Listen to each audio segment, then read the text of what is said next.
안녕하세요. MTN 빅터뷰입니다.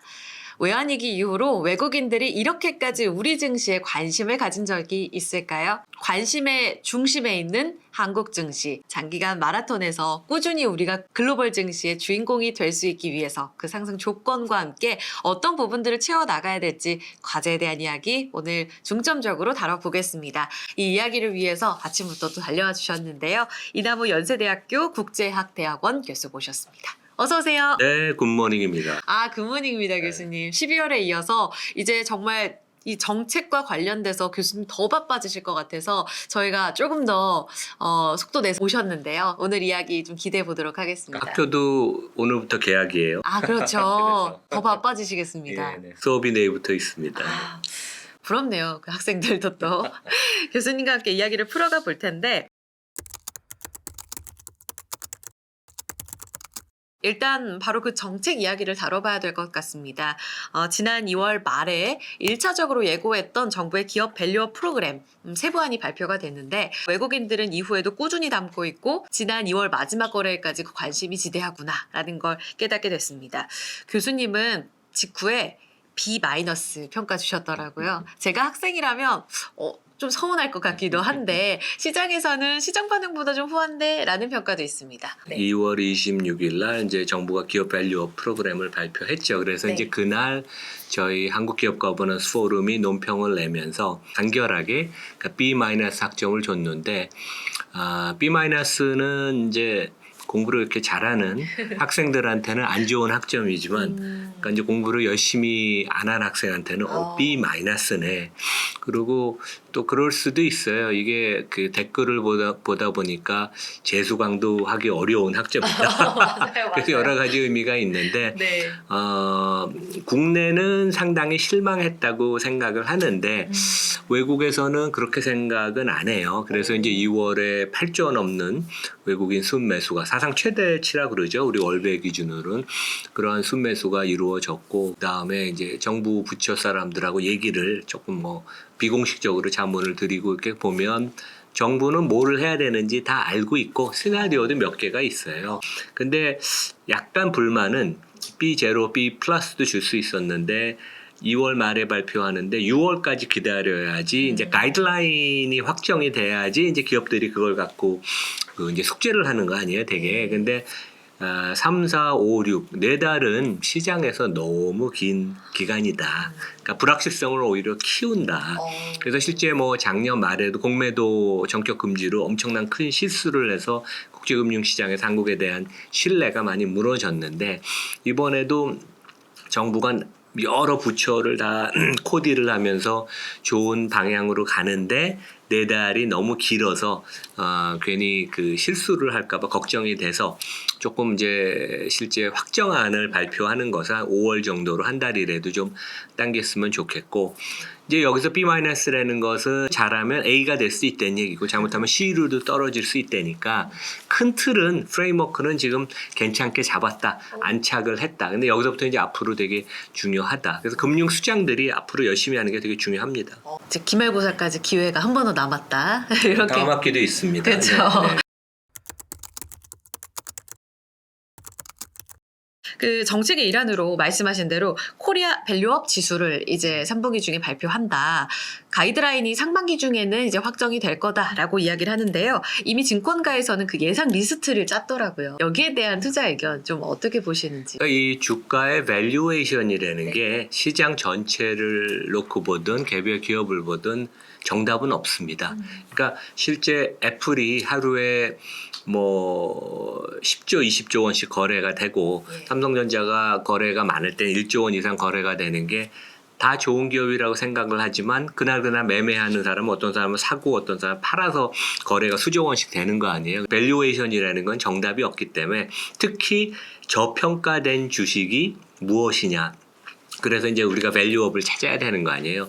그런 면에 있어서는 논란의 소지가 있어서 지금 뭔지 증권회사는 비즈니스를 해야 되니까 그런 리스트를 만들지만 우리가 가령 일본은 오히려 PBR이 조금 높은 회사들 그 대신 ROE가 높은 회사 이제 이런 회사들 중심으로 만들었거든요. 그래서 과연 어떠한 식으로 갈지는 지금도 거의 반년 가까운 시간이 남았기 때문에 우리가 추정을 하는 건 어려운데 가장 그 지수에 들든 안 들든 가장 중요한 것은 밸류에이션이 좀 낮아야 되고, 그 다음에 이익 창출 능력이 높아야 되고, 그 다음에 주주에 대한 진심이 있어야 된다. 근데 이제 세 번째는 되게 질적인 거예요.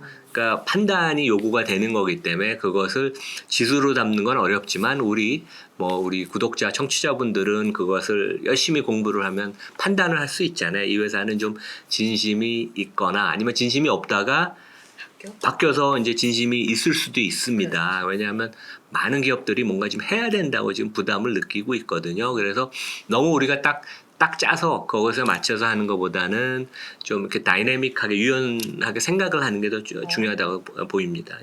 그래서 더 책임이 막중하실 것 같다라는 그건 뭐 생각도 시장이 하는 들어요. 거니까요. 뭐, 예. 잠시 후에 관련 질문 더 드릴 건데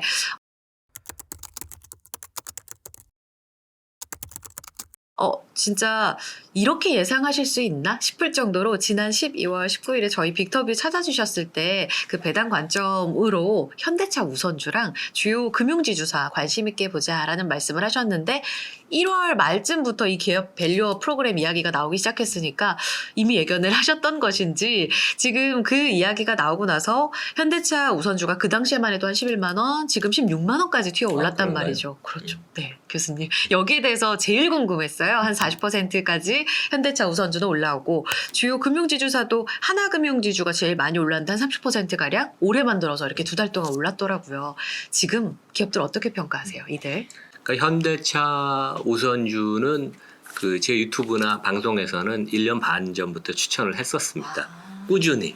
한국 최고의 명품 주식이라고. 이제 가장 큰 이유는 우리가 이제 투자가로서 얻는 총이익을 이제 환산을 해야 돼요. 그래서 이제 주가 상승, 주가가 뭐 빠질 수도 있죠. 주가 상승 플러스 배당 받는 것을 내가 투자한 그 원본의 시점부터 몇 프로 매년 벌었냐.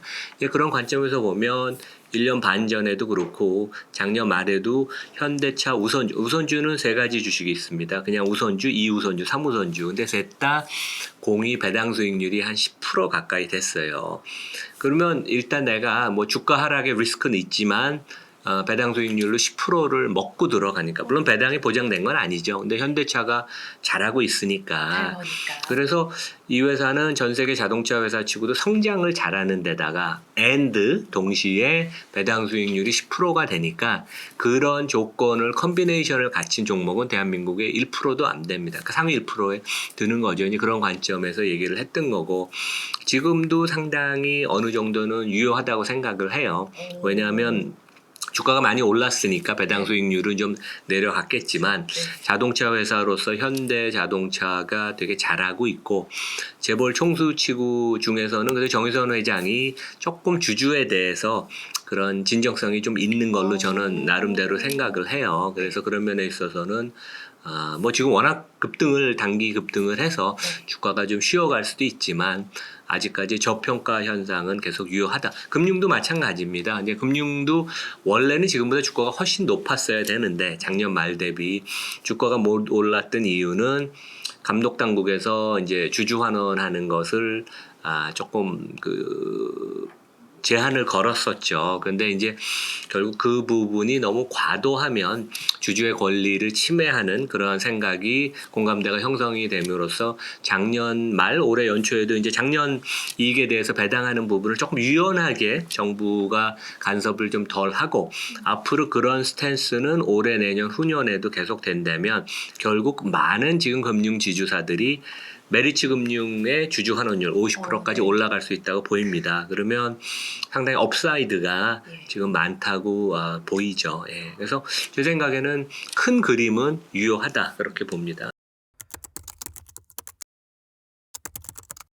정의선 회장에 대해서 좋은 평가를 내려주셨는데 그 주주의 진심이냐를 스스로 평가할 줄 알아야 된다는 이야기를 하셨잖아요. 주주라면. 그런 측면에서 본다면 주주에게 진심인가? 현대차 그 그룹만 놓고 봤을 때 한 학점을 몇 점 정도 받을 수 있어요? B 학점 정도로 봐야죠. 그래서 이제 A 학점으로 보기에는 아직까지 그러니까 이 주주에 대한 대하는 것은 장기간 동안 우리가 관찰을 해요. 1년 갖고 할 수는 없거든요. 네네. 근데 이제 작년 4월에 현대차가 3년 주주 환원 계획을 발표했고 거기에는 배당과 자사주 매입 소각에 같이 들어가서 삼성, LG 이런 데보다 훨씬 진일보한 그러한 모습인데 현대차 자체도 근데 여전히 그 재무상태표가 방만하게 경영이 되는 그러니까 아직까지 뭐 가령 삼성동 지금 뭐 부지 갖고 이제 뭐 상업용 건설을 짓는다고 하는 거 이제 그런 것들은 여전히 걸림돌이에요. 왜냐하면 우리가 현대차의 주주가 된다는 것은 세계에서 제일 잘 나가는 자동차 회사를 산 것이지 강남에 20조 원의 땅을 산 우리 상업용 건물로 산 건 아니거든요. 근데 현대차를 사면 거기에 익스포저가 생기니까 이제 그런 문제는 있지만 그래도 그 좀 의식이 좀 다른 총수 대기업 회장에 비해서는 조금 깨어 있는 것 같아서 아마 그런 것 때문에 그런 것도 조금 작용이 해서 현대차 주가가 좀 많이 오르지 않았나 생각을 합니다. 이 정부 정책 방향에 따라서 앞으로 많은 기업들이 정말 주주 환원책을 모색할 것으로 기대가 되고 있습니다. 지금 이미 좀 눈에 띄는 행보를 보이는 기업들 좀 많이 늘어나고 있나요, 교수님? 그러니까 실제 저희가 2월 5일 날 한국기업 거버넌스 포럼이 거래소 이사장, 금융위원장에 대한 공개 서한을 그러니까 이제 지난주에 밸류업 프로그램이 발표되기 2주 전에 공개 서한을 제 명의로 이제 보내고 나서 이미 그 전에도 이제 밸류업 얘기는 계속 나왔었죠. 그래서 기업들이 뭔가 해야 된다는 부담을 느끼고 맞는 거죠. 왜냐하면 회사의 주인은 주주니까 주인들한테 이제 돌려주는 그런 모습인데 10대 그룹에서도 두세 군데가 저를 찾아와서 아이디어를 좀 받고 이게 어느 방향으로 흘러가느냐. 그러니까 이제 기업들 입장에서는 이제 재는 거죠. 뭔가 주주 환원을 해야 된다고 하지만 또 갑자기 과거의 나쁜 습관이 여전히 남아 있으니까 갑자기 뭐 100% 다른 모습을 보이진 않을 테니까 그래서 뭐 모든 기업이 제 생각에는 거의 발표를 할 거라고 생각을 합니다. 하지만 이제 진심을 담아서 좀 하는 거랑 적당히 하는 척 신용을 흉내내는 데도 있을 테니까 이제 그런 데들은 시장의 평가를 받을 거고 여전히 아직도 이제 개념을 잘 이해 못하는 총수, 재벌 회장이나 경영진들은 오히려 주가가 안 오르는 것을 더 반길 수도 있겠죠. 그러니까 나쁜 한국 기업 상장 회사의 그런 모습을 계속 보이는 데도 있을 것입니다.